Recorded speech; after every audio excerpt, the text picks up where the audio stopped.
La ciudad misma es muy interesante y muy dramático porque los propios mexicas son los encargados de derruirla. Es decir, como a la población conquistada que sobrevive, se le ordena que la destruya, que van con sus coas o huicles a destruirla. Entonces, con esa piedra y con todo ese material es que se empieza a construir la nueva ciudad. Cortés estaba en duda si hacerla en Coyoacán o hacerla o fundarla precisamente sobre los restos de la vencida Tenochtitlan. Decide por esto último. Las razones, yo pienso que esto se debió a aspectos políticos, fundamentalmente. O sea, era el lugar que había representado para el indígena el centro del poder, tanto humano como divino. Por lo tanto, tenía que preservarse. Me da impresión que esa fue una de las principales causas, porque hay que recordar que el mismo Bernal Díaz y Cortés, pues, están hasta cierta forma espantados de la matazón que hubo, ¿verdad? De la peste que había en Tenochtitlan en aquellos días, ¿verdad? Con tanto muerto que estaba allí sin sepultar, etcétera. Entonces no era un lugar apropiado para empezar, ¿no? A tener ya la sede española. Pero, sin embargo, pues sí juegan estos factores políticos, ¿verdad? Militares, etcétera, que le iban a dar cierta presencia ante los otros pueblos a los que aún tenían que conquistar. Las tropas españolas destruyeron el Templo Mayor y los demás basamentos prehispánicos con el propósito de acabar con los símbolos indígenas. Para los asombrados conquistadores, los dioses eran demonios que la nueva fe debía destruir. Las fantasías que emanaron del Renacimiento europeo se expresaron en innumerables imágenes, totalmente irreales, que atemorizaron al viejo continente. Pero sobre todo, los conquistadores comenzaron a eliminar el universo lacustre de la antigua Tenochtitlan. Los españoles, al tener esta idea de sacar el agua y al no poder entender la cultura lacustre, en lugar de dejarla, de convivir con ella, la destruyen. La conquista de Tenochtitlán y toda su región, no solamente fue Tenochtitlán, toda la región de equilibrio hidráulico, la van a destruir. Y al destruirla, el agua se convierte en enemigo de la ciudad. Por tanto, al ellos decidir fundar la ciudad donde estaba Tenochtitlán, la nueva ciudad virreinal, pues evidentemente el agua va a empezar a ser un grave problema para la sobrevivencia de esa ciudad que estaba inerme.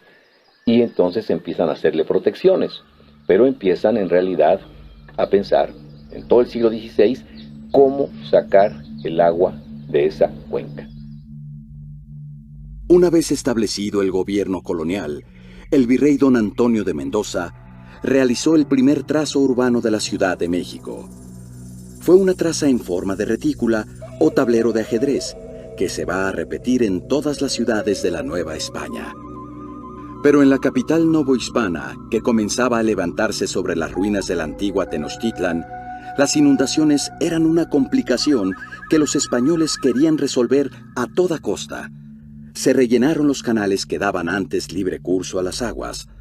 Muchos fueron convertidos en drenajes y comenzó la paulatina desecación de los lagos.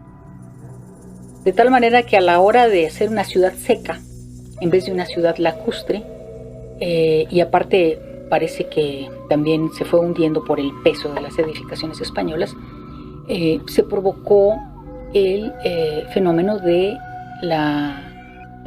o más bien se dieron las condiciones para que la ciudad se inundara con mucha frecuencia. La primera muy grande fue en 1555 y luego se sucedieron otras en 1580, 1603, 1607 y en 1607 se toma la decisión el virrey Velasco de abrir el desagüe.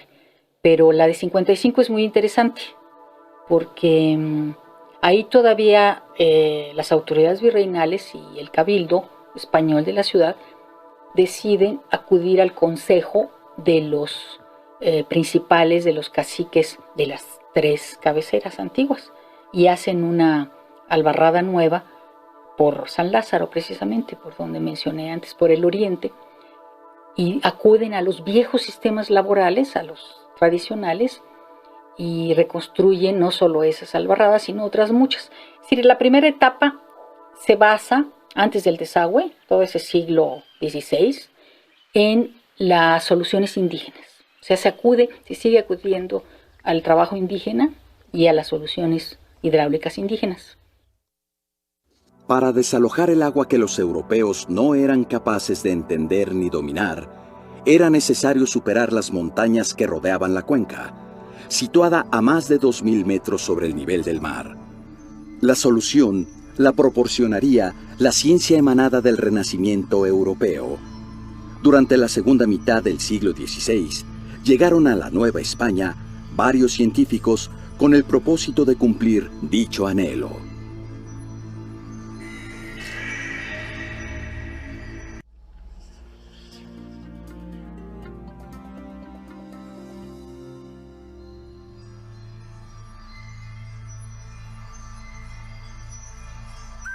Al comienzo del siglo XVII, se habían construido albarradones o bardas de protección, pero las inundaciones seguían agobiando a la Ciudad de México. Fue entonces cuando el virrey Luis de Velasco y Castilla tomó la decisión de construir un drenaje para desalojar las aguas. Y este virrey dijo, tráiganme al especialista mejor del mundo, y llegó este cosmógrafo de origen alemán, ¿no? Este hombre estudió a fondo la batimetría. Es impresionante cómo en 1607 alguien haya podido tener esa visión, ¿no? Yo lo reconozco hoy. Y entonces él descubrió que había un punto en el valle que si construía un túnel podía interconectar la zona de descarga del río Cuautitlán con los nacimientos del río Tula, con afluentes del río Tula. Bueno, Enrico Martínez es uno de los grandes personajes en la transformación que sufre la Ciudad de México, y trae la idea de perforar, de hacer un túnel para resolver el gran problema de las inundaciones, sobre todo la inundación de 1604. Se dedica a otras cosas. Es impresor, es traductor y, entre otras, hace una propuesta que forma parte de una polémica. Gudiel, Francisco Gudiel, en 1550, otro personaje de origen europeo, no plantea hacer un túnel como lo hizo Enrico Martínez. Es una polémica interesante incluso en la actualidad. Él plantea abrir la cuenca, porque el agua tenía que salir porque inundaba la ciudad. Entonces los españoles plantean, la ciencia renacentista plantea reducir el agua. ¿Pero cómo reducirla? Francisco Gudiel plantea no túnel, sino una acequia. O sea, hacerle un corte a las montañas y poder controlar el agua, no toda sacarla, sino a un sistema de esclusas y de controles, de compuertas. Esta idea es dominada después, es erradicada por la idea de Enrico Martínez. Más de 60.000 indígenas, con el uso del azadón y la pala, construyeron el túnel de Huehuetoca, diseñado por Enrico Martínez, que entonces tenía 7 kilómetros de largo. Se desviaron las aguas del río Cuautitlán y del lago de Zumpango para conducirlas al Golfo de México a través de los ríos Moctezuma y Pánuco. Pero además trajeron a otro ingeniero holandés, Adrian Boot. Boot proponía que se siguiera el modelo indígena, es decir, como en Holanda, con diques, control del agua, más que intentar pelear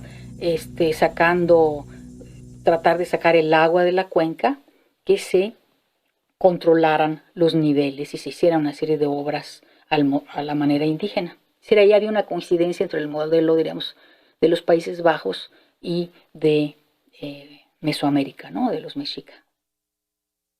A pesar de la construcción del túnel de Huehuetoca en 1629, la ciudad volvió a convertirse en un lago. La imagen de la Virgen de Guadalupe se trasladó de la villa a la catedral, pero ni así disminuyó el nivel de las aguas, que permanecieron estancadas hasta 1634. La causa de la grave inundación se atribuyó a los limitados cálculos del túnel de Enrico Martínez. Y lo metieron a la cárcel a este pobre hombre. Luego lo tuvieron que sacar para pedirle recomendaciones. Y finalmente se decidió, en lugar de hacer un túnel, abrir el Tajo de Nochistongo, que tardó, como te decía yo, 150 años. Se inauguró por ahí de 1750, ¿no? Los gobiernos virreinales continuaron realizando obras para desecar los lagos. La ciudad empezó a extenderse. Los canales fueron sustituidos por calles y las canoas por carretas. Hacia 1769, el Tajo ya era insuficiente para librar a la ciudad de las inundaciones.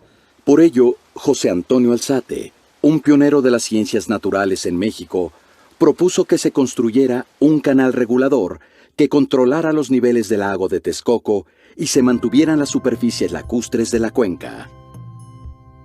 Alzate se oponía a la desecación total del lago, pues temía que el clima se alterara severamente y se viera afectada la economía productiva de la Cuenca de México.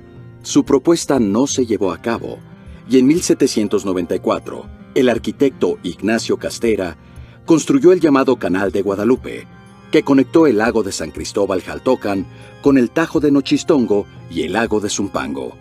El sistema de eliminación de aguas hacia el río Tula se conectó con el lago de Texcoco y las áreas lacustres de la cuenca comenzaron a disminuir.